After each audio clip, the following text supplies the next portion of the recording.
It's now again. Welcome back to It's Now Again, the podcast where we explore mindfulness practices from a secular, evidence-based perspective.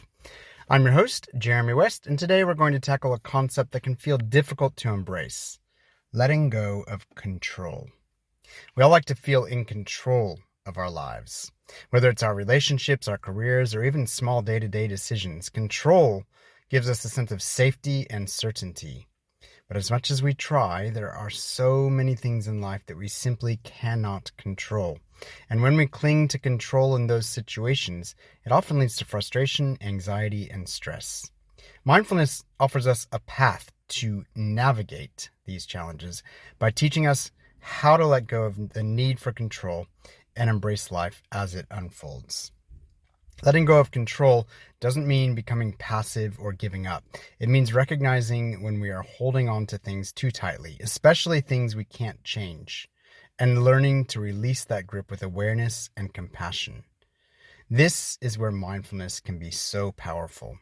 It teaches us to stay present with whatever arises without trying to force things to go our way.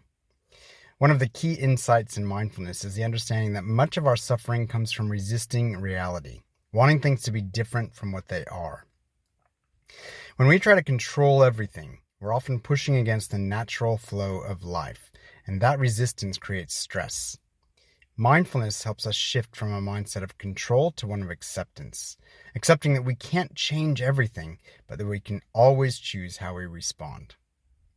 To better understand this concept, think of trying to hold on to water in your hands. The harder your squeeze, the faster the water slips through your fingers. But if you let your hands relax and gently cup the water, you're able to hold on to it more easily. Life is like that.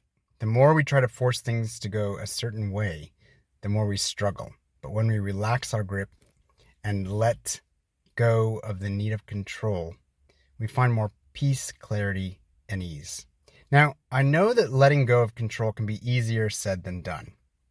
Many of us have experienced situations where we felt like we had to control things in order to keep ourselves safe or secure, whether it's trying to manage a difficult relationship, worrying about the future, or stressing over how others perceive us. The desire for control can be strong.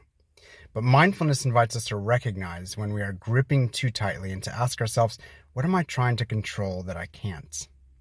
To illustrate this, I want to share a story called The Flow of the River. There was once a traveler who wanted to cross a wide river. The river was fast-moving, and the traveler was afraid of being swept away. Determined to stay in control, the traveler grabbed onto a rock in the middle of the river, thinking that holding onto it would keep them safe. But as the river's current rushed past, the traveler realized that staying still was making things harder.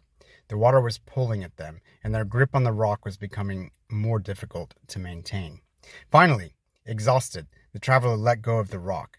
To their surprise, the river carried them gently downstream, guiding them to the other side.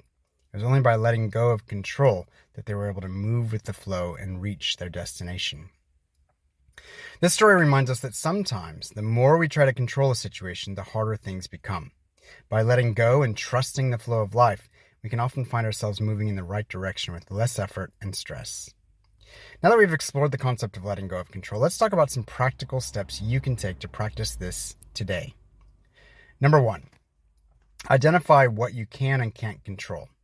When you're feeling stressed or overwhelmed, take a moment to pause and identify what is within your control and what isn't. Ask yourself, is this something I can influence or change, or am I trying to control the uncontrollable?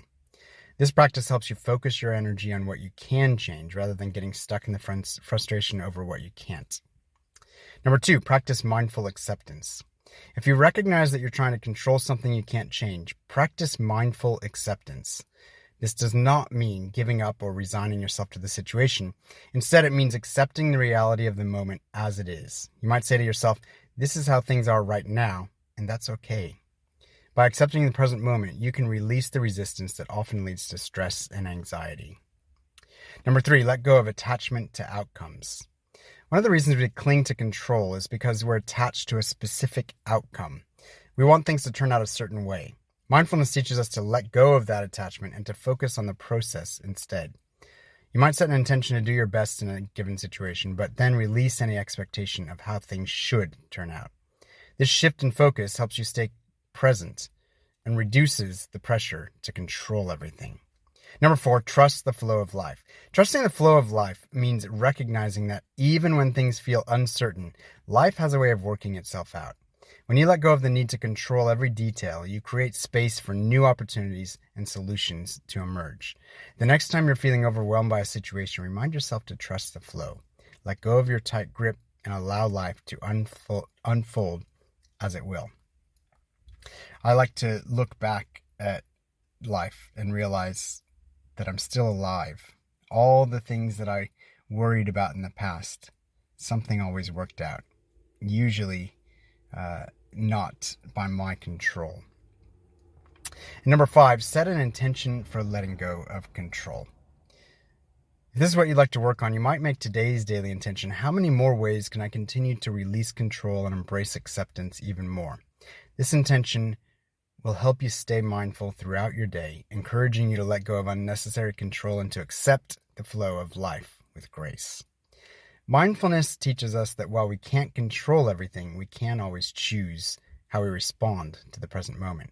By letting go of the need for control, we can reduce stress, increase clarity, and find greater peace in accepting life as it is. That's it for today's episode. I hope you found some valuable insights into how mindfulness can help you let go of control and embrace acceptance with greater ease and compassion. If you are interested in going deeper into your mindfulness practice, or you need personalized guidance on navigating control and acceptance, I offer one-on-one coaching sessions where we can explore these topics together. Visit jeremywest.net for more information. You can also check out my It's Now Again app, where you'll find a growing library of mindfulness practices, including guided meditations to support your journey of acceptance and letting go. If you enjoyed this episode, please subscribe, share it with others who might benefit, and rate the podcast. Your support helps us reach more people and continue exploring these important topics together. Until next time, keep practicing, keep growing, and remember, it's now again.